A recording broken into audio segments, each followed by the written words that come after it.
ಆತ್ಮೀಯ ವಿದ್ಯಾರ್ಥಿಗಳೇ, ಇದು ನಿಮ್ಮ ಗುರುಧ್ಯಾನ ಅಕಾಡೆಮಿ ಜಿಗಳಿ. ನಾನು ನಿಮ್ಮ ಮಂಜುಳಾ ಮ್ಯಾಮ್. ಸೊ ಮಕ್ಕಳೇ, ನೀವೆಲ್ಲರೂ ಈಗಾಗಲೇ ಮುರಾರ್ಜಿ ಪರೀಕ್ಷೆಯ ತಯಾರಿಯಲ್ಲಿದ್ದೀರಿ. ಸೊ ನಿಮ್ಮ ಮುರಾರ್ಜಿ ಪರೀಕ್ಷೆಯಲ್ಲಿ ಗಣಿತದ ವಿಷಯದಲ್ಲಿ 20 ಪ್ರಶ್ನೆಗಳನ್ನು ಕೇಳಲಾಗತ್ತೆ ಮಕ್ಕಳೇ. ಸೊ ಅದರಲ್ಲಿ ಇವತ್ತು ನಾನು ಹೇಳೋಕೆ ಹೊರಟಿರೋದು ಭಿನ್ನ ರಾಶಿ ಅನ್ನೋ ಅಧ್ಯಾಯದ ಬಗ್ಗೆ. ಸೊ ಪ್ರತಿ ವರ್ಷ ಮಕ್ಕಳೇ ಈ ಅಧ್ಯಾಯದಿಂದ 2ರಿಂದ 3 ಕ್ವೆಶನ್ ಎಕ್ಸಾಕ್ಟ್ ಆಗಿ ಬಂದೇ ಬರುತ್ತೆ. ಸೊ 2ರಿಂದ 3 ಕ್ವೆಶನ್ಸು ಕೇಳ್ತಾರೆ ಮಕ್ಕಳೇ. ಸೊ ಹಾಗಾಗಿ ನೀವೇನು ಮಾಡಬೇಕು, ಇದನ್ನ ತುಂಬ ಕಾನ್ಸಂಟ್ರೇಟ್ ಮಾಡಿ ಈ ಅಧ್ಯಾಯನ ಕಲಿಬೇಕು. ಸೊ ಅದ್ರ ಜೊತೆ ಏನಾಗುತ್ತೆ ಅಂತ ಹೇಳಿದ್ರೆ, ಸೊ ಪ್ರತಿ ವರ್ಷ ಕೂಡ ಇದ್ರ ಮೇಲೆ ಯಾವ ರೀತಿಯ ಕ್ವೆಶನ್ಸ್ ತೆಗೆದಿದ್ದಾರೆ ಮತ್ತು ಈ ವರ್ಷ ಕೂಡ ಯಾವ ರೀತಿಯ ಕ್ವೆಶನ್ಸ್ ಬರ್ಬೋದು ಅಂತ ಹೇಳಿ ನಾನು ನಿಮ್ಮ ಈ ವಿಡಿಯೋದಲ್ಲಿ ಹೇಳ್ತಾ ಇದ್ದೀನಿ ಮಕ್ಕಳೇ.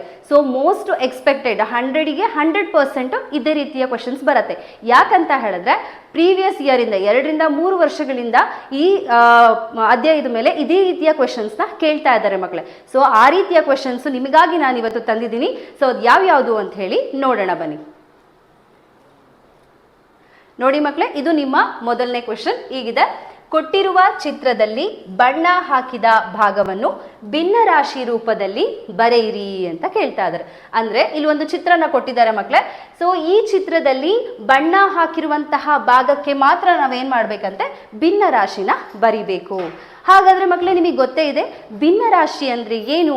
ಸೊ ಪೂರ್ಣದ ಒಂದು ಭಾಗವನ್ನ ನಾವೇನು ಹೇಳ್ತೀವಿ, ಭಿನ್ನ ರಾಶಿ ಅಂತ ಹೇಳ್ತೀವಿ ಮಕ್ಕಳೇ.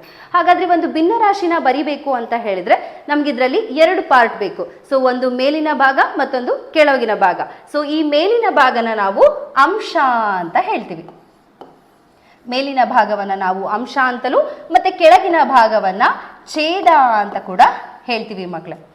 ಸೊ ಇಲ್ಲಿ ಈ ಚಿತ್ರವನ್ನ ಗಮನಿಸಿ ನೀವು. ಸೊ ಇದರಲ್ಲಿ ಏನಾಗಿದೆ, ಎಷ್ಟು ಸಮಭಾಗಗಳಿದಾವೆ ಅಂತ ಹೇಳತ್ತಲ್ವಾ, ಅದು ಛೇದನ ಹೇಳುತ್ತೆ ಮಕ್ಕಳೇ. ಸೊ ನಿಮಗೆ ಗೊತ್ತೇ ಇದೆ, ಈಗ ನಾವು ಭಿನ್ನ ರಾಶಿಯಲ್ಲಿ ಮಾಡಬೇಕು ಅಂತ ಹೇಳಿದ್ರೆ ಪೂರ್ಣದ ಒಂದು ಭಾಗ ಅಂತ ಹೇಳಬೇಕು ಅಂತ ಹೇಳಿದ್ರೆ ಮಕ್ಕಳೇ, ಆ ಭಾಗ ಏನಾಗಿರುತ್ತೆ, ಅದು ಈಕ್ವಲ್ ಆಗಿಯೇ ಇರಬೇಕು. ಅಂದ್ರೆ ಸಮವಾಗಿಯೇ ಭಾಗನ ಮಾಡಿರಬೇಕು. ಒಂದು ಪೂರ್ಣ ಚಿತ್ರವನ್ನ ಏನ್ ಮಾಡಿರಬೇಕು, ಸಮಭಾಗವಾಗಿಯೇ ಡಿವೈಡ್ ಮಾಡಿರ್ಬೇಕಾಗುತ್ತೆ ಮಕ್ಕಳೇ. ಹಾಗಾದ್ರೆ ಇಲ್ಲಿ ನೋಡಿ, ಇಲ್ಲಿರುವಂತಹ ಸ್ಕ್ವೇರ್ ಏನಾಗಿದೆ, ಪ್ರತಿಯೊಂದು ಕೂಡ ಸಮಭಾಗವನ್ನ ಮಾಡಲಾಗಿದೆ. ಸೊ ಹಾಗಾದ್ರೆ ನಾವಿಲ್ಲಿ ತಗೊಳ್ಳುವಂತ ಛೇದ ಏನಾಗಿರ್ಬೇಕು, ಸೊ ಒಟ್ಟು ಸಮಭಾಗಗಳ ಸಂಖ್ಯೆ ಅಂತ ನಾವು ಛೇದಕ್ಕೆ ಹೇಳ್ತೀವಿ. ಸೊ ಹಾಗಾದ್ರೆ ಛೇದದಲ್ಲಿ ಏನಿರಬೇಕು, ಒಟ್ಟು ಸಮಭಾಗಗಳು. ಅಂದ್ರೆ ಚಿತ್ರದ ಒಟ್ಟು ಸಮಭಾಗಗಳನ್ನ ನಾವೇನಂತ ತಗೋತೀವಿ, ಛೇದ ಅಂತ ತಗೋತೀವಿ ಮಕ್ಕಳೇ. ಹಾಗಾದ್ರೆ ಇಲ್ಲಿ ಅಂಶದಲ್ಲಿ ಅಂದ್ರೆ ಈ ಚಿತ್ರದಲ್ಲಿ ಬಣ್ಣ ಹಾಕಿರುವಂತಹ ಭಾಗಗಳು ಏನಿದೆ ಅಲ್ವಾ, ಇದನ್ನ ನಾವು ಅಂಶ ಅಂತ ತಗೋತೀವಿ. ಹಾಗಾದ್ರೆ ಇಲ್ಲಿ ಅಂಶದಲ್ಲಿ ಏನ್ ಬರುತ್ತೆ, ಬಣ್ಣ ಹಾಕಿದ ಭಾಗ. ಹಾಗಾದ್ರೆ ಚಿತ್ರಣ ಗಮನಿಸಿ ಮಕ್ಕಳೇ. ಸೊ ಇದರಲ್ಲಿ ಒಟ್ಟು ಸಮಭಾಗಗಳು ಎಷ್ಟಿದಾವೆ, 1 2 3 4 5 6 7 8 9. ಸೊ 9 ಒಟ್ಟು ಸಮಭಾಗಗಳು. ಅದರಲ್ಲಿ ಬಣ್ಣ ಹಾಕಲಾಗಿರುವಂತಹ ಭಾಗಗಳೆಷ್ಟು, 1 2 3 4. ಸೊ 4 ಭಾಗಗಳಿಗೆ ಏನಾಗಿದೆ, ಬಣ್ಣ ಹಾಕಿದೆ ಮಕ್ಕಳೇ. ಸೊ ಹಾಗಾದ್ರೆ ನೋಡಿ, ಇದು ನಿಮಗೆ ಸಿಕ್ಕಂತಹ ಭಿನ್ನ ರಾಶಿ 9ನೇ 4. ಸೊ ಈ 9ನೇ 4 ಹೇಗೆ ಬಂತು ಗೊತ್ತಾಯ್ತಲ್ವಾ? ಸೊ ಈ 4 ಏನು, ಬಣ್ಣ ಹಚ್ಚಿದ ಭಾಗಗಳು, ಅಂದ್ರೆ ಚಿತ್ರದಲ್ಲಿ ಬಣ್ಣ ಹಾಕಿರುವಂತಹ ಭಾಗಗಳು. ಒಟ್ಟು ಸಮಭಾಗಗಳನ್ನ ನಾವು ಛೇದದಲ್ಲಿ ಬರೆದಿದ್ದೀವಿ. ಸೊ ಹಾಗ ನಮಗೆ ಸಿಕ್ಕಂತ ಭಿನ್ನ ರಾಶಿ 9ನೇ 4. ಈ ಆಪ್ಷನ್ ಇದೆ ಅಲ್ವಾ? ಎಸ್, ನೋಡಿ ಆಪ್ಷನ್ ಸಿ ಅಲ್ಲಿ ನಿಮ್ಮ ಉತ್ತರ ಇದೆ 9ನೇ 4. ಹಾಗಾದ್ರೆ ಸರಿಯಾದ ಉತ್ತರ ಆಪ್ಷನ್ ಸಿ ಆಗತ್ತೆ ಮಕ್ಕಳೇ. ಗೊತ್ತಾಯ್ತಲ್ವಾ? ಸೊ ಪ್ರತಿ ವರ್ಷ ಕೂಡ ನಿಮಗೆ ಈ ತರದ ಒಂದು ಕ್ವೆಶನ್ ಕೇಳ್ತಾರೆ ನಿಮ್ಮ ಮುರಾರ್ಜಿ ಎಕ್ಸಾಮಿನೇಷನ್ ಅಲ್ಲಿ. ಹಾಗಾಗಿ ನೀವೇನ್ ಮಾಡಬೇಕು, ತುಂಬಾ ಗಮನ ಇಟ್ಟು ನೋಡ್ಬೇಕು. ನೋಡಿ, ಸೊ ಹಾಗಾದ್ರೆ ನೆಕ್ಸ್ಟ್ ಕ್ವೆಶನ್ಗೆ ಹೋಗೋಣವಾ? ಸೊ ಭಿನ್ನ ರಾಶಿ ಮೇಲೆ ಮತ್ತೆ ಈಗ ಯಾವ್ಯಾವ ಥರದ್ದೆಲ್ಲ ಕ್ವೆಶನ್ಸ್ ಬರಬಹುದು ಅಂತ ಹೇಳಿ ನಾನು ಹೇಳ್ತಾ ಇದ್ದೀನಿ ಮಕ್ಕಳೇ. ಸೊ 2ನೇ ಕ್ವೆಶನ್ ನೋಡಿ, ಈ ಥರನೂ ಕೂಡ ಬರ್ಬೋದು ನಿಮ್ಮ ಎಕ್ಸಾಮಿನೇಷನ್ ಅಲ್ಲಿ. ಸೊ ಕೊಟ್ಟಿರುವ ಚಿತ್ರದಲ್ಲಿ ಬಣ್ಣ ಹಾಕಿರುವ ಭಾಗವನ್ನು ಭಿನ್ನರಾಶಿ ರೂಪದಲ್ಲಿ ಬರೆದು ಸುಲಭ ರೂಪಕ್ಕೆ ತನ್ನಿ. ನೋಡಿ, ಸೊ ಬರೀ ಭಿನ್ನರಾಶಿ ರೂಪದಲ್ಲಿ ಬರೀರಿ ಅಂತನಾದ್ರೂ ಕೇಳ್ಬೋದು, ಅಥವಾ ಭಿನ್ನರಾಶಿ ರೂಪದಲ್ಲಿ ಬರೆದು ಮತ್ತೆ ಅದನ್ನ ಸುಲಭ ರೂಪಕ್ಕೆ ತನ್ನಿ ಅಂತ ಕೂಡ ಅವರು ಕೇಳ್ಬೋದು ಮಕ್ಕಳೇ. ಹಾಗಾದ್ರೆ ಹೇಗ್ ಬರೆಯೋದಿದು ಗೊತ್ತಿದೆ ಅಲ್ವಾ ನಿಮ್ಗೆ? ಸೊ ಅಂಶದಲ್ಲಿ ಸೊ ಒಟ್ಟು ಬಣ್ಣ ಹಾಕಿರುವಂತಹ ಭಾಗಗಳೆಷ್ಟು ಅಂತ ಹೇಳಿ ನಾವು ಅಂಶದಲ್ಲಿ ಬರೆದ್ರೆ ಕೆಳಗಡೆ ಛೇದದಲ್ಲಿ ನಾವು ಒಟ್ಟು ಸಮಭಾಗಗಳೆಷ್ಟು ಅಂತ ಹೇಳಿ ಬರಿತೀವಿ.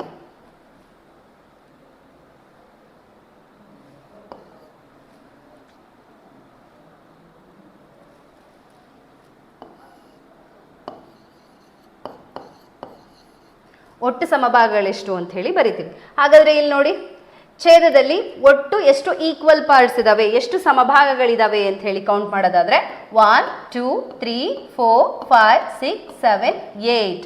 ಸೊ ಎಷ್ಟಿದಾವೆ? 8 ಸಮಭಾಗಗಳಿದಾವಂತೆ.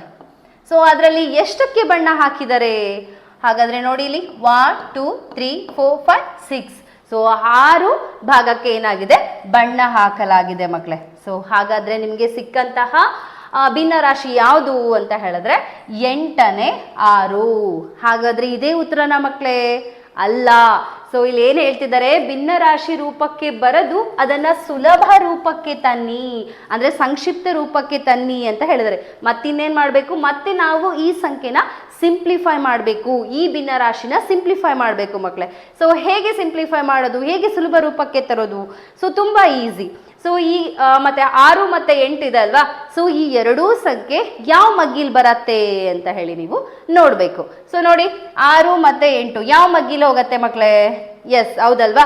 ಎರಡನೇ ಮಗ್ಗಿಲಿ ನಮಗೆ 6 ಮತ್ತೆ 8 ಸಿಕ್ಬಿಡತ್ತೆ. ಹಾಗಾದ್ರೆ 2 ಎಷ್ಟಲೇ 6? ಹೌದು, 2 3ಲೇ 6, 2 4ಲೇ 8 ಅಲ್ವಾ? ಸೊ ಹಾಗಾದ್ರೆ ಈಗ ನಮಗೆ ಸಿಕ್ಕಿದ್ಯಾವುದು? 4ನೇ 3 ಅಲ್ವಾ? ಸೊ ಈ 4ನೇ 3 ಈಗ ಏನಾಗಿದೆ? ಭಿನ್ನ ರಾಶಿ ಸುಲಭ ರೂಪದಲ್ಲಿದೆ. ಸೊ ಹಾಗಾದ್ರೆ ಇದು ನಿಮ್ಮ ಎಕ್ಸಾಕ್ಟ್ ಆನ್ಸರ್ ಆಗತ್ತೆ ಮಕ್ಕಳೇ. ಇದಿದೆಯಾ ನೋಡಿ, ಆಪ್ಷನ್ ಡಿ ಅಲ್ಲಿ ಇದೆ. ಸೊ 4ನೇ 3 ಇದಕ್ಕೆ ಸರಿಯಾದ ಉತ್ತರ. ಇಲ್ಲಿ ಆಯ್ಕೆ ಇದೆ ಮಕ್ಕಳೇ, ನಿಮಗೆ ಕನ್ಫ್ಯೂಷನ್ ಆಗಲಿ ಅಂತ ಹೇಳಿ ಕೊಟ್ಟಿದ್ದಾರೆ ನೋಡ್ರಿ, 8ನೇ 6. ಸೊ ನೀವೇನಾದ್ರೂ 8ನೇ 6ಕ್ಕೆ ಹಾಕಿದ್ರಿ ಅಂತ ಹೇಳಿದ್ರೆ that is completely wrong. So ತಪ್ಪಾಗತ್ತೆ. ಹಾಗಾಗಿ ಏನ್ ಮಾಡಬೇಕು? ಅದನ್ನ ಸುಲಭ ರೂಪಕ್ಕೆ ತಂದು ಅದಾದ್ಮೇಲೆ ನೀವು ಆಪ್ಷನ್ ಯಾವ್ದಿದೆ ಅಂತ ನೋಡಿ ಹಾಕ್ಬೇಕು. ಓಕೆನಾ? ಕ್ಲಿಯರ್? ಓಕೆ ಮಕ್ಕಳೇ, ಸೊ ನೋಡಿ, ನಾನೀಗ ಮ್ಯಾಥಮೆಟಿಕ್ಸಲ್ಲೂ ಅದರಲ್ಲೂ ಭಿನ್ನರಾಶಿ ಚಾಪ್ಟ್ರಲ್ಲಿ ಯಾವ್ದ್ಯಾವ್ದೆಲ್ಲ ಬರುತ್ತೆ ಅಂತ ಹೇಳಿದೆ ಅಲ್ವಾ? ಸೊ ಇದೇ ರೀತಿ ನಿಮಗೆ ಬೇರೆಲ್ಲ ವಿಷಯಗಳು, ಅಂದರೆ ಮುರಾರ್ಜಿಯಲ್ಲಿ ನಿಮಗೆ ಗಣಿತ ಒಂದೇ ಇರಲ್ಲ ಅಲ್ವಾ? ಸೊ ಅದರಲ್ಲಿ ಕನ್ನಡ ಇರತ್ತೆ, ಇಂಗ್ಲೀಷ್ ಇರತ್ತೆ, ವಿಜ್ಞಾನ ಇರುತ್ತೆ, ಮತ್ತು ಸಮಾಜ ವಿಜ್ಞಾನ ಇರುತ್ತೆ. ಸೊ ಆ ಎಲ್ಲ ವಿಷಯಗಳಲ್ಲೂ ಕೂಡ ಯಾವ ರೀತಿಯ ಕ್ವೆಶನ್ಸ್ ನಿಮಗೆ ಈ ವರ್ಷದ ಎಕ್ಸಾಮಿನೇಷನಲ್ಲಿ ಬರಬಹುದು ಅಂತ ನಿಮಗೆ ತಿಳ್ಕೊಬೇಕಲ್ವಾ? ಸೊ ಯಾಕಂದರೆ ಎಲ್ಲ ವಿಷಯಗಳನ್ನು ಕಲಿತಾಗ ಮಾತ್ರ ನೀವು ಮುರಾರ್ಜಿ ಪರೀಕ್ಷೆಗೆ ಆಯ್ಕೆ ಆಗಲಿಕ್ಕೆ ಸಾಧ್ಯ, ಹೌದಲ್ವಾ? ಸೊ ಹಾಗೆಲ್ಲ ತಿಳ್ಕೋಬೇಕು ಅಂತ ಹೇಳಿದರೆ ಮಕ್ಕಳೇ, ನೀವು ನಮ್ಮ ಗುರುಧ್ಯಾನ ಅಕಾಡೆಮಿಯಿಂದ ಡಿಸೈನ್ ಮಾಡಿರುವಂಥ ಒಂದು ಕೋರ್ಸ್ ಇದೆ. ಅದು ಯಾವುದು ಅಂತ ಹೇಳಿದ್ರೆ ನೋಡಿ, ಪಂಡಿತ್ ಆನ್ಲೈನ್ ಕ್ಲಾಸಸ್ ಅಂತ. ಯಾವುದು? Pandit online classes. ಸೊ ಹಾಗಾದ್ರೆ ಏನಿರುತ್ತೆ ಈ ಪಂಡಿತ್ ಆನ್ಲೈನ್ ಕ್ಲಾಸಲ್ಲಿ ಅಂತ ಹೇಳಿದ್ರೆ ಮಕ್ಕಳೇ, ಸೊ ನೋಡಿ, ಇದರಲ್ಲಿ ಕನ್ನಡ, ಇಂಗ್ಲಿಷ್, ಗಣಿತ, ವಿಜ್ಞಾನ ಮತ್ತು ಸಮಾಜ ವಿಜ್ಞಾನ ಈ 5 ಸಬ್ಜೆಕ್ಟಿಗೆ ಸೇರಿದಂತಹ 100 ವಿಡಿಯೋಗಳನ್ನು ನಾವು ನಿಮಗೆ ಕೊಡ್ತಾ ಇದ್ದೀವಿ ಮಕ್ಕಳೇ. 100 ವಿಡಿಯೋಗಳಿರುತ್ತೆ. ಅದರ ಜೊತೆಗೆ ಪ್ರತಿಯೊಂದು ವಿಡಿಯೋಕ್ಕೂ ಕೂಡ ಸಂಬಂಧಿಸಿದಂತೆ ಆನ್ಲೈನ್ ಟೆಸ್ಟ್ ಕೂಡ ಇರುತ್ತೆ ಮಕ್ಕಳೇ. ಸೊ 100 ವಿಡಿಯೋಗಳು ಅಂತ ಹೇಳಿದ್ರೆ ಅದರಲ್ಲಿ 5 ಸಬ್ಜೆಕ್ಟ್ಸ್ ಕೂಡ ಕವರ್ ಆಗಿರುತ್ತೆ. ನೆಕ್ಸ್ಟು ಆ ಪ್ರತಿಯೊಂದು ವಿಡಿಯೋಗೂ ಸಂಬಂಧಪಟ್ಟಂತೆ ಆನ್ಲೈನ್ ಟೆಸ್ಟ್ ಇರುತ್ತೆ. ಪ್ರತಿಯೊಂದು ಟೆಸ್ಟಲ್ಲೂ ನಿಮಗೆ 20 ಕ್ವೆಶನ್ಸ್ನ ಕೇಳಿರ್ತಾರೆ ಅಂತ ಹೇಳಿದರು. 100 ಆನ್ಲೈನ್ ಟೆಸ್ಟ್ ಅಂತ ಹೇಳಿದ್ರೆ ಅಪ್ರಾಕ್ಸಿಮೇಟ್ ಆಗಿ 2000 ಅಂದರೆ 2000 ಪ್ರಶ್ನೆಗಳನ್ನು ನಾವು ನಿಮಗೆ ಕೊಡ್ತಾ ಇದ್ದೀವಿ ಮಕ್ಕಳೇ. ಸೊ ಈ ವಿಡಿಯೋಗಳನ್ನೆಲ್ಲ ನೋಡಿಕೊಂಡು ನೀವು ಅದ್ರ ಬಗ್ಗೆ ಅಭ್ಯಾಸನ ಮಾಡಿ ಮತ್ತು ಅದಕ್ಕೆ ಸಂಬಂಧಪಟ್ಟಂತೆ ನೀವೆಷ್ಟು ತರೋ ಆಗಿದ್ದೀರಿ ಅಂತ ಹೇಳಿ ಆ ಆನ್ಲೈನ್ ಟೆಸ್ಟ್ನ ಅಟೆಂಡ್ ಮಾಡೋದ್ರ ಮೂಲಕ ನಿಮ್ಮ ನಾಲೆಡ್ಜ್ನ ನೀವು ಏನು ಮಾಡ್ಬೋದು? ಅಳತೆ ಮಾಡ್ಕೋಬೋದು. ಅಂದರೆ ಎಷ್ಟು ಕಲ್ತಿದ್ದೀವಿ, ಇನ್ನು ಎಷ್ಟು ಕಲಿಬೇಕು ಅಂತ ಹೇಳಿ. ಸೊ ಮಕ್ಕಳೇ, ಇದೆಲ್ಲ ಸಿಗಬೇಕು ನಿಮಗೆ ಅಂತ ಹೇಳಿದ್ರೆ ನೋಡಿ, ಪಂಡಿತ್ ಆನ್ಲೈನ್ ಕ್ಲಾಸಸ್ಗೆ ನೀವೇನಾಗಬೇಕು? ಜಾಯ್ನ್ ಆಗಬೇಕು. ಸೊ ಆ ಒಂದು ಕೋರ್ಸ್ನ ನೀವು ಪರ್ಚೇಸ್ ಮಾಡ್ಕೋಬೇಕು ಮಕ್ಕಳೇ. ಮತ್ತದಲ್ಲದೆ ಸೊ ನೀವು ಈ ಒಂದು ಆನ್ಲೈನ್ ಕೋರ್ಸ್ನ ಪರ್ಚೇಸ್ ಮಾಡಿದ್ರಿ ಅಂತ ಹೇಳಿದ್ರೆ ನಿಮಗೆ ನಮ್ಮ ಗುರುಧ್ಯಾನ ಅಕಾಡೆಮಿ ಕಡೆಯಿಂದ ಸೊ ಈ 17 ಪ್ರಶ್ನೆ ಪತ್ರಿಕೆ ಉಳ್ಳಂತಹ ಬುಕ್ಲೆಟ್ನ ಕೂಡ ನಿಮಗೆ ಫ್ರೀಯಾಗಿ ನಿಮ್ಮ ಮನೆಗೆ ಕೂಡ ನಾವು ಕಳಿಸೋ ವ್ಯವಸ್ಥೆಯನ್ನು ಕೂಡ ಮಾಡ್ತಾ ಇದ್ದೀವಿ ಮಕ್ಕಳೇ. ಅಂದರೆ ಈ ಕೋರ್ಸ್ನ ಪರ್ಚೇಸ್ ಮಾಡಿದ್ರಿ ಅಂತ ಹೇಳಿದ್ರೆ ಅದ್ರ ಜೊತೆಗೆ ಈ ಬುಕ್ಲೆಟ್ ಕೂಡ ನಿಮಗೆ ಫ್ರೀಯಾಗಿ ಸಿಗ್ತಾ ಇದೆ. ಸೊ ಇದ್ರ ಬಗ್ಗೆ ಹೆಚ್ಚಿನ ಮಾಹಿತಿ ಬೇಕು ಅಂತ ಹೇಳಿದ್ರೆ ಮಕ್ಕಳೇ ಇಲ್ಲಿ ಕೊಟ್ಟಿರುವಂತಹ ನಂಬರ್ಗೆ ನೀವು ಕರೆ ಕೂಡ ಮಾಡಿ ತಿಳ್ಕೊಬೋದು. ಸೊ ನಂಬರ್ ನೋಡಿ ಹೀಗಿದೆ, ನೋಟ್ ಡೌನ್ ಮಾಡ್ಕೊಳ್ಳಿ. 7975884372. ಸೊ ಇನ್ನೊಂದು ನಂಬರ್ ಇದೆ. ಸೊ 9008585436. ಸೊ ಈ ನಂಬರ್ಗೆ ಕರೆ ಮಾಡಿ ನೀವು ಸೊ ಬೇಕಾದ ಇನ್ಫಾರ್ಮೇಷನ್ನ ಕಲೆಕ್ಟ್ ಮಾಡ್ಕೋಬೋದು ಮಕ್ಕಳೇ. ಹಾಗಾದರೆ ಸೊ ಈ ಒಂದು ಕೋರ್ಸನ್ನ ಹೇಗೆ ಪರ್ಚೇಸ್ ಮಾಡಬೇಕು ಅಂತ ಹೇಳಿದ್ರೆ, ನಿಮ್ಮ ಮೊಬೈಲ್ನಲ್ಲಿ ಗೂಗಲ್ ಪ್ಲೇ ಸ್ಟೋರ್ ಇದೆ ಅಲ್ವಾ, ಸೊ ಆ ಗೂಗಲ್ ಪ್ಲೇ ಸ್ಟೋರ್ಗೆ ಹೋಗ್ಬಿಟ್ಟು ಗುರುಧ್ಯಾನ ಅಕಾಡೆಮಿ ಜಿಗಳಿ ಅಂತ ಹೊಡೆದ್ರೆ ಸಾಕು, ನಿಮಗೆ ನಮ್ಮ ಒಂದು ಆ್ಯಪ್, ಈ ಲೋಗೋ ಇರುವಂಥ ಒಂದು ಆ್ಯಪ್ ನಿಮಗೆ ವಿಸಿಬಲ್ ಆಗುತ್ತೆ ಮಕ್ಕಳೇ. ಸೊ ಅಲ್ಲಿಗೆ ಹೋಗ್ಬಿಟ್ಟು ಅದನ್ನು ಇನ್ಸ್ಟಾಲ್ ಮಾಡ್ಕೊಳ್ಳಿ ಅಥವಾ ಡೌನ್ಲೋಡ್ ಮಾಡ್ಕೋಬೇಕಾಗತ್ತೆ. ಸೊ ಡೌನ್ಲೋಡ್ ಮಾಡ್ಕೊಂಡಾಗ ನೀವು ಅಲ್ಲಿ ಡೌನ್ಲೋಡ್ ಮಾಡಿ ಓಪನ್ ಮಾಡಿದಾಗ ಆ್ಯಪ್ನ, ಅದರಲ್ಲಿ ತುಂಬ ಕೋರ್ಸ್ಗಳಿರುತ್ತೆ. ಮುರಾರ್ಜಿ ಎಕ್ಸಾಮಿನೇಷನ್ಗೆ ಸಂಬಂಧಪಟ್ಟಂತೆ ತುಂಬ ಕೋರ್ಸ್ಗಳಿರುತ್ತೆ ಮಕ್ಕಳೇ. ಸೊ ಅದರಲ್ಲಿ ನೀವು ಪಂಡಿತ್ ಆನ್ಲೈನ್ ಕ್ಲಾಸ್ ಅನ್ನುವಂತಹ ಕೋರ್ಸನ್ನು ಪರ್ಚೇಸ್ ಮಾಡಿಕೊಂಡು ನಿಮ್ಮ ಅಭ್ಯಾಸನ ನೀವು ಮುಂದುವರಿಸ್ಬೋದು ಮಕ್ಕಳೇ. ಸೊ ಇದು ನಿಮಗೆ ತುಂಬಾ ಹೆಲ್ಪ್ಫುಲ್ ಆಗುತ್ತೆ. ಸೊ ಹಾಗಾಗಿ ಏನು ಮಾಡಿ, ಇದನ್ನು ಪರ್ಚೇಸ್ ಮಾಡ್ಕೊಳ್ಳಿ ಅಂತ ಹೇಳ್ತಾ ಇದ್ದೀನಿ. ಸೊ ಅದರಲ್ಲಿ ಎಲ್ಲ ವಿಷಯಗಳು ಕೂಡ ಕವರ್ ಆಗಿರುತ್ತೆ ಮಕ್ಕಳೇ. ಸೊ ಇದನ್ನು ಪರ್ಚೇಸ್ ಮಾಡಿಕೊಂಡು ನೀವು 100% ಸೆಲೆಕ್ಟ್ ಆಗ್ಬೋದು. ಸೊ ನಾವಿಲ್ಲ ಹೇಳಿರುವಂತಹ ಎಲ್ಲ ವಿಡಿಯೋಗಳನ್ನು ನೋಡಿ ಅಭ್ಯಾಸ ಮಾಡಿದ್ರಿ ಅಂತ ಹೇಳಿದ್ರೆ ಪರ್ಫೆಕ್ಟ್ ಆಗಿ ಎಕ್ಸಾಕ್ಟ್ ಆಗಿ ನೀವು ಸೆಲೆಕ್ಟ್ ಆಗ್ತೀರಾ ಮಕ್ಕಳೇ. ಸೊ ಪರ್ಚೇಸ್ ಮಾಡ್ತೀರಲ್ವಾ. ಸೊ ಇಂಟ್ರೆಸ್ಟ್ ಇತ್ತು ಅಂತ ಹೇಳಿದ್ರೆ ಪರ್ಚೇಸ್ ಮಾಡಿ. ಇದು ಕೇವಲ 1500 ರೂಪಾಯಿಗೆ ಮಾತ್ರ. ಸೊ ಮುರಾರ್ಜಿ ಪರೀಕ್ಷೆಯನ್ನು ತಗೊಳ್ತಾರೋ ಅಂತಹ ಮಕ್ಕಳಿಗೆ ಹೆಲ್ಪ್ಫುಲ್ ಆಗಲಿ ಅಂತ ಹೇಳಿ ನಾವು ಕಡಿಮೆ ದರದಲ್ಲಿ ನಿಮಗೆ ಈ ಕೋರ್ಸ್ನ ಕೊಡ್ತಾ ಇದ್ದೀವಿ ಮಕ್ಕಳೇ. ಈ ಅಪಾರ್ಚುನಿಟಿನ ಮಿಸ್ ಮಾಡ್ಕೋಬೇಡಿ. ಸೊ 1500 ರೂಪಾಯಿನ ಕೊಟ್ಟು ಪರ್ಚೇಸ್ ಮಾಡಿ ಅಭ್ಯಾಸನ ಮಾಡಿ ಸೆಲೆಕ್ಟ್ ಆಗಿ ಅಂತ ನಾನು ನಿಮಗೆ ಹೇಳ್ತೀನಿ ಮಕ್ಕಳೇ. ಓಕೆ, ಹಾಗಾದರೆ ನಮ್ಮ ರೆಗ್ಯುಲರ್ ಕ್ಲಾಸ್ಗೆ ಬರೋಣ. ಓಕೆ ಮಕ್ಕಳೇ, ನಿಮ್ಮ 3ನೇ ಪ್ರಶ್ನೆ ಹೀಗಿದೆ ನೋಡಿ. ಕೆಳಗಿನ ಚಿತ್ರದಲ್ಲಿ ಬಣ್ಣ ಹಾಕದ ಭಾಗವನ್ನ ಭಿನ್ನರಾಶಿಯ ರೂಪದಲ್ಲಿ ಬರೆಯಿರಿ. ಸೊ ಮೊದಲೆರಡು ಪ್ರಶ್ನೆಗಳಲ್ಲಿ ಏನು ಕೇಳಿದ್ರು ನಿಮಗೆ, ಬಣ್ಣ ಹಚ್ಚಿದ ಭಾಗವನ್ನ ಕೇಳಿದ್ರು. ಬಟ್ ಈಗೂ ಕೇಳ್ಬೋದು ನೋಡಿ, ಬಣ್ಣ ಹಾಕದ ಭಾಗವನ್ನ ಭಿನ್ನರಾಶಿ ರೂಪದಲ್ಲಿ ಬರಿಬೇಕಂತೆ ಮಕ್ಕಳೇ. ಸೊ ನಿಮಗೆ ಗೊತ್ತೇ ಇದೆ. ಸೊ ಅಂಶದಲ್ಲಿ ಏನು ಬರಿಬೇಕು, ಬಣ್ಣ ಹಾಕಿದ್ದು ಬರಿಬೇಕು ಅಂತ ಆಗ್ಲೇ ಹೇಳಿದೆ ನಿಮಗೆ. ಬಟ್ ಇಲ್ಲಿ ಅವ್ರು ಏನು ಕೇಳಿದ್ದಾರೆ, ಬಣ್ಣ ಹಾಕದ ಭಾಗ ಅಂತ ಕೇಳ್ತಾ ಇದ್ದಾರೆ. ಸೊ ಹಾಗಾದ್ರೆ ಅಂಶದಲ್ಲಿ ನಾವು ಬಣ್ಣ ಹಾಕದ ಭಾಗದ ಸಂಖ್ಯೆನ ಬರಿಬೇಕಾಗತ್ತೆ.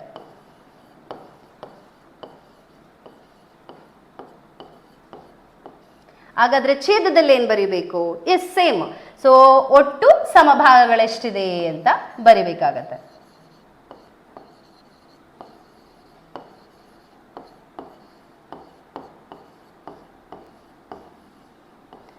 ಹಾಗಾದ್ರೆ ಇಲ್ಲಿ ಒಟ್ಟು ಸಮಭಾಗಗಳು ಎಷ್ಟಿದಾವೆ ನೋಡಿ, 1 2 3 4 5 6 7 8. ಎಸ್, 8 ಸಮಭಾಗಗಳಿದಾವೆ. ಅದರಲ್ಲಿ ಬಣ್ಣ ಹಾಕದೇ ಇರುವಂತಹ ಭಾಗಗಳು ಯಾವುದು, ಇದಕ್ಕೆ ಬಣ್ಣ ಹಾಕಿದೆ ಅಲ್ವಾ. ಸೊ ಇದಿಷ್ಟು ಬಣ್ಣ ಹಾಕದೇ ಇರುವಂತಹ ಭಾಗ 1 2 3 4 5. ಓಕೆ, ಸೊ ನೋಡ್ರಿ 5 ಭಾಗಗಳಿಗೆ ಬಣ್ಣ ಹಾಕಿಲ್ಲ. ಸೊ ಹಾಗಾದ್ರೆ ನಮಗೆ ಸಿಕ್ಕಂತಹ ಭಿನ್ನರಾಶಿ ಯಾವುದು, 8ನೇ 5. ಸೊ ಇದು ಏನು, ಭಿನ್ನರಾಶಿ ಮತ್ತೆ ಬಣ್ಣ ಹಾಕದೇ ಇರುವಂತಹ ಭಾಗದ ಭಿನ್ನರಾಶಿ ರೂಪ, ಹೌದಲ್ವಾ.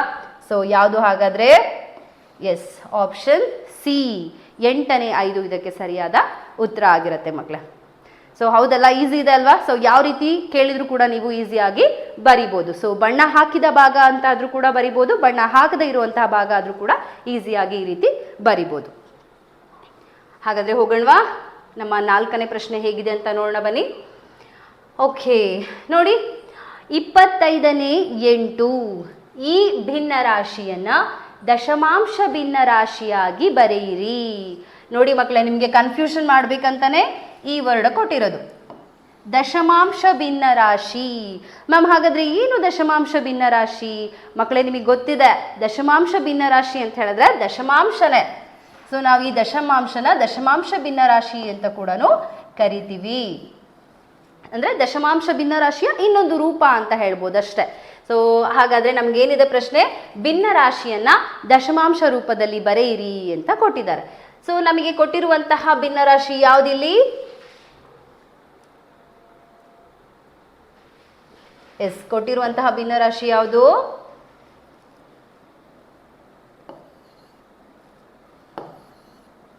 ಎಸ್ 25ನೇ 8. ಓಕೆ, ಈ ಭಿನ್ನರಾಶಿನ ನಾವೇನು ಮಾಡಬೇಕಂತೆ, ಸೊ ದಶಮಾಂಶಕ್ಕೆ ಪರಿವರ್ತನೆ ಮಾಡಬೇಕಂತೆ ಮಕ್ಕಳೇ. ಸೊ ನಿಮಗೆ ತುಂಬ ಈಸಿ, ಇದು ಗೊತ್ತಿದೆ ನಿಮಗೆ. ಬಟ್ ಅಲ್ಲೇನಾಗಬೇಕು, ಭಿನ್ನರಾಶಿಯಲ್ಲಿ 10, 100 ಅಥವಾ 1000 ಇತ್ತು ಅಂತ ಹೇಳಿದ್ರೆ ಇಟ್ ಈಸ್ ವೆರಿ ಸಿಂಪಲ್. ನಾವು ಈಸಿಯಾಗಿ ಏನು ಮಾಡ್ಬೋದು, ದಶಮಾಂಶಕ್ಕೆ ಬದಲಾಯಿಸ್ಬೋದು. ಸೊ ಬಟ್ ಇಲ್ಲಿ ಏನಾಗಿದೆ ನೋಡ್ರಿ, ಛೇದನ ನೋಡ್ಕೊಳ್ಳಿ. ಛೇದ ಇಲ್ಲಿ 10 ಇಲ್ಲ, 1000 ಇಲ್ಲ, 100 ಇಲ್ಲ, 25 ಕೊಟ್ಟಿದಾರಪ್ಪ. ಹಾಗಾದ್ರೆ ಇದನ್ನ ಹೇಗೆ ನಾವು ದಶಮಾಂಶಕ್ಕೆ ಬದಲಾಯಿಸೋದು ಅಂತ ಹೇಳಿದ್ರೆ ತುಂಬಾ ಈಸಿ ಮಕ್ಕಳೇ. ನೋಡ್ರಿ, ಇದು ಛೇದ ಅಲ್ವಾ, ಈ ಛೇದವನ್ನ ನಾವು ಅಂದ್ರೆ ಈ ಛೇದದಿಂದ ಅಂಶನ ಏನ್ ಮಾಡಬೇಕು, ಭಾಗಿಸಬೇಕು. ಅಂಶವನ್ನ ಛೇದದಿಂದ ಭಾಗಿಸಿದಾಗ ನಮಗೆ ಸಿಗತ್ತಲ್ವಾ, ಅದು ದಶಮಾಂಶ ರೂಪದಲ್ಲಿಯೇ ಇರತ್ತೆ. ಹಾಗಾದ್ರೆ ನೋಡಿ ಇಲ್ಲಿ, ಸೊ ಇಲ್ಲಿ ಛೇದ 25, ಸೊ ಅಂಶ ಎಷ್ಟಿದೆ, 8 ಇದೆ. ನಾವೇನ್ ಮಾಡಬೇಕು, ಅಂಶನ ಛೇದದಿಂದ ಭಾಗಿಸಬೇಕು. ಕನ್ಫ್ಯೂಷನ್ ಮಾಡ್ಕೋಬೇಡಿ ಇಲ್ಲಿ. ಮತ್ತೆ ಇಲ್ಲಿ 8 ತಗೊಂಡು ಇಲ್ಲಿ 25 ತಗೊಳ್ಳೋ ಹಾಗಿಲ್ಲ, ಅವಾಗ ನಿಮ್ಮ ಆನ್ಸರ್ ತಪ್ಪು ಬರತ್ತೆ. ಸೊ ಇಲ್ಲಿ ಏನ್ ಮಾಡಬೇಕು, ಅಂಶನ ಛೇದದಿಂದ ನಾವು ಭಾಗಿಸ್ಬೇಕಾಗತ್ತೆ ಮಕ್ಕಳೇ. ಸೊ 25 8ರಲ್ಲಿ 8 ಹೋಗುತ್ತಾ, ಹೋಗಲ್ಲ ಅಲ್ವಾ. ಸೊ ಹಾಗಾಗಿ ಏನ್ ಮಾಡಬೇಕು, 0 ಕಟ್ಕೋಬೇಕು. ಸೊ 25 0 ಅಲ್ವಾ. ಹಾಗಾದ್ರೆ 8ಅಲ್ಲಿ 0 ಹೋದ್ರೆ ಎಷ್ಟು ಉಳಿಯತ್ತೆ, 8 ಉಳಿಯತ್ತೆ. ಸೊ ಹೀಗೇನು ಮಾಡಬೇಕು, ಬಿಂದುನ ಕಟ್ಕೊಂಡು ನಾವು 0ನ ತಗೋಬೇಕು. ಓಕೆನಾ. ಹಾಗಾದ್ರೆ ಇಲ್ಲಿ ಎಷ್ಟಾಯ್ತು, 80 ಆಯ್ತು. ಸೊ 25ರಲ್ಲಿ 80 ಬರುತ್ತಾ, 25 ಮಗಿಲಿ ಇಲ್ಲ ಅಲ್ವಾ. ಸೊ 25 3 75 ಇದೆ. ಸೊ 25 3 75ನ ತಗೋಬೇಕು. ಹಾಗಾದ್ರೆ ಈಗ ಮೈನಸ್ ಮಾಡಿ. ಸೊ 0ಲಿ 5 ಹೋಗತ್ತಾ, ಇಲ್ಲ. ಏನ್ ಮಾಡಬೇಕು, 12 ತಗೋಬೇಕು. ಸೊ 12 ತಗೊಂಡಾಗ ಏನಾಗತ್ತೆ, 10 ಆಗತ್ತೆ. 10ರಲ್ಲಿ 5 ಹೋದ್ರೆ 5, ಇಲ್ಲಿ 8 ಇದ್ದಿದ್ದು 7 ಆಗತ್ತೆ. 7ರಲ್ಲಿ 7 ಹೋದ್ರೆ 0. ಈಗ 5 ಉಳಿದಿದೆ. ನಾವು ಆಲ್ರೆಡಿ ಇಲ್ಲಿ ಬಿಂದು ಕಟ್ಟಿರೋದ್ರಿಂದ ಏನಾಗುತ್ತೆ, ಮತ್ತೆ ನಾವು 0ನ ತಗೋಬಹುದು ಮಕ್ಕಳೇ. ಸೊ ತಗೊಂಡ್ರೆ ಏನಾಯ್ತು, 50 ಆಯ್ತು, 50 ಆಯ್ತು. ಸೊ 25 ಮಗಿಲಿ ಇದೆ ಅಲ್ವಾ. 25 2 50. ಓಕೆ, 0 0. ನೋಡಿ, ಇದು ನಿಮ್ಮ ದಶಮಾಂಶ ರೂಪ. ಸೊ ಎಷ್ಟು ಬಂದಿದೆ, 0.32 ಅಂತ ಹೇಳಿ ನಾವು ಇದನ್ನ ಓದ್ತೀವಿ, ಹೌದಲ್ವಾ. ಸೊ ನೋಡ್ರಿ, ಇದು ನಿಮ್ಮ ದಶಮಾಂಶ ರೂಪ ಅಥವಾ ದಶಮಾಂಶ ಭಿನ್ನರಾಶಿಯ ರೂಪ ಅಂತ ಕೂಡ ನಾವು ಹೇಳ್ಬೋದು ಮಕ್ಕಳ. ಸೊ ಎಲ್ಲಿದೆ ಆಪ್ಷನ್ ನೋಡಿ, option B is a right answer. So very simple. ಇಲ್ಲಿ ನಿಮಗೆ ಛೇದ 10, 100 ಅಥವಾ 1000 ಇತ್ತು ಅಂದರೆ ಈಸಿಯಾಗಿ ಮಾಡಿಬಿಡ್ತೀರಾ ನೀವು. ಬಟ್ ಈ ರೀತಿ 25 ಈ ಥರ ಎಲ್ಲ ಕೊಟ್ಟಾಗ ನಿಮ್ಗೆ ಏನಾಗುತ್ತೆ, ಸ್ವಲ್ಪ ಕನ್ಫ್ಯೂಷನ್ ಆಗುತ್ತೆ. ಬಟ್ ಕನ್ಫ್ಯೂಷನ್ ಬೇಡ ಮಕ್ಕಳೇ. ಇಲ್ಲಿ ಏನು ಮಾಡಬೇಕು, ಅಂಶನ ಛೇದದಿಂದ ಭಾಗಿಸ್ಬೇಕು ಅಷ್ಟೇ. Very simple. ಅಂಶನ ಛೇದದಿಂದ ಭಾಗಿಸಿದಾಗ ನಿಮಗೆ ದಶಮಾಂಶ ರೂಪ ಸಿಕ್ಬಿಡುತ್ತೆ. ಕ್ಲಿಯರ್? ಓಕೆ. ಸೊ ಹಾಗಾದರೆ ನೆಕ್ಸ್ಟ್ ಕ್ವಶನ್ಗೆ ಹೋಗೋಣ ಬನ್ನಿ. ಎಸ್, ಸಿ ಚಿಲ್ಡ್ರನ್, 14.5 ಈ ದಶಮಾಂಶ ಭಿನ್ನರಾಶಿಯನ್ನು ಸಾಮಾನ್ಯ ಭಿನ್ನರಾಶಿಯಾಗಿ ಬರೆಯಿರಿ ಅಂತ ಕೇಳಿದ್ದಾರೆ. ಸೊ ದಶಮಾಂಶ ಭಿನ್ನರಾಶಿ ಅಂದ್ರೆ ಏನು, ದಶಮಾಂಶ ಅಂತಾನೆ ಹೇಳಿದೆ ಅಲ್ವಾ ನಿಮ್ಗೆ. ಸೊ ಈ ದಶಮಾಂಶನ ಏನ್ ಮಾಡ್ಬೇಕಂತೆ,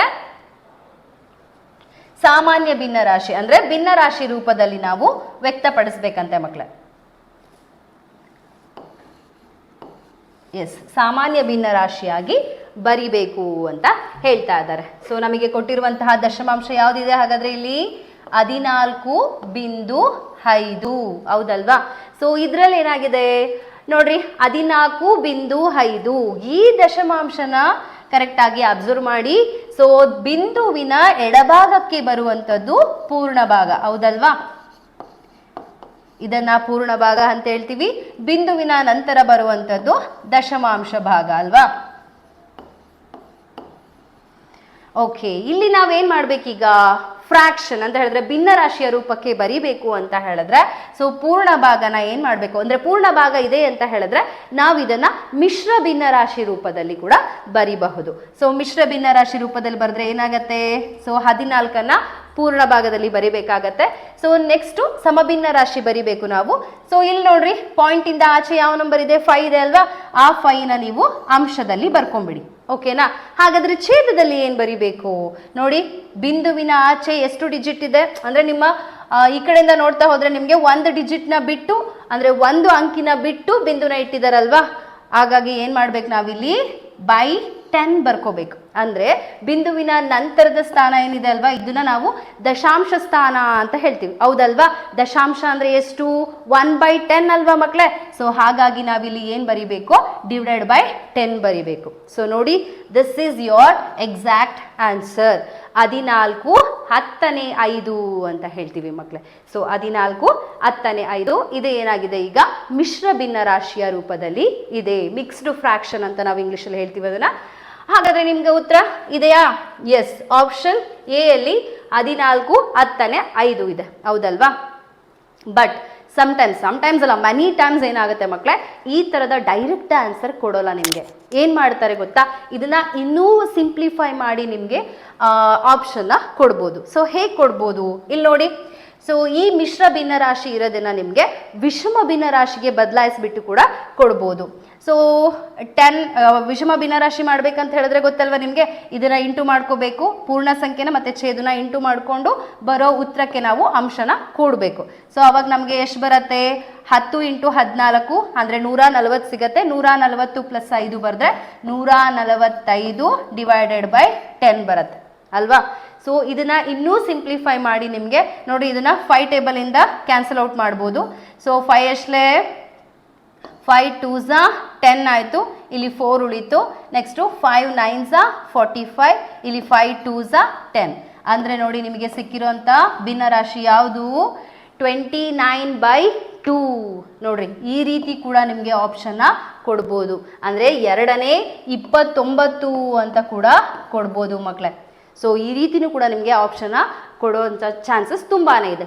ಅಥವಾ ನೋಡ್ರಿ ಹೀಗೂ ಕೊಡ್ಬೋದು, 14/5 ಅಂದರೆ 10ನೇ 5 ಇದೆ ಅಲ್ವಾ, ಇದನ್ನು ಇಲ್ಲೇ ಸಿಂಪ್ಲಿಫೈ ಮಾಡಿ 5 1s 5 2s ಅಂದರೆ 14 2ನೇ 1 ಅಂತ ಕೂಡ ಕೊಡ್ಬೋದು. ಈ ರೀತಿಯ ಆಪ್ಷನ್ ಕೂಡ ನಿಮಗೆ ಕೊಡಬಹುದು. ಸೊ ಇಷ್ಟೆಲ್ಲ ಕಾನ್ಸೆಪ್ಟನ್ನು ನೀವು ಇನ್ ಡೀಟೇಲ್ ಆಗಿ ಚೆನ್ನಾಗಿ ತಿಳ್ಕೊಂಡಿದ್ರೆ ಅಂತ ಹೇಳಿದ್ರೆ ಡೆಫಿನೆಟ್ ಆಗಿ ನಿಮಗೆ ಏನು ಬರುತ್ತೆ, ಮಾರ್ಕ್ಸ್ ಬಂದೇ ಬರುತ್ತೆ. ನೋಡ್ರಿ ಯಾವ ಥರ ಎಲ್ಲ ಆಪ್ಷನ್ಸ್ ಕೊಡ್ಬೋದು ನಿಮಗೆ. ಈ ಥರ ಕೊಡ್ಬೋದು, ಅಥವಾ 14 1/2 ಅಂತ ಕೊಡ್ಬೋದು, 2ನೇ 29 ಅಂತನಾದರೂ ನಿಮಗೆ ಕೊಡ್ಬೋದು. ಸೊ ಯಾವ ರೀತಿ ಆಪ್ಷನ್ ಕೊಟ್ಟರು ಕೂಡ ನೀವು ಇದೆಲ್ಲ ಅಂಶನ ಚೆನ್ನಾಗಿ ತಿಳ್ಕೊಂಡಿದ್ರಿ ಅಂತ ಹೇಳಿದ್ರೆ ಸೊ ನೀವು ಅದನ್ನು ಟಿಕ್ ಮಾಡ್ತೀರಿ, ಹೌದಲ್ವಾ. ಓಕೆ ಮಕ್ಕಳೇ, ಸೊ ಇದೇ ರೀತಿ ಇನ್ನೂ ಹೆಚ್ಚು ಕ್ವೆಶನ್ಸ್ಗಳನ್ನು ನಾನು ತಗೊಂಡು ಮತ್ತೆ ಮುಂದಿನ ಕ್ಲಾಸಲ್ಲಿ ಬರ್ತೀನಿ. ಅಲ್ಲಿವರೆಗೂ ಥ್ಯಾಂಕ್ ಯು ಚಿಲ್ಡ್ರನ್.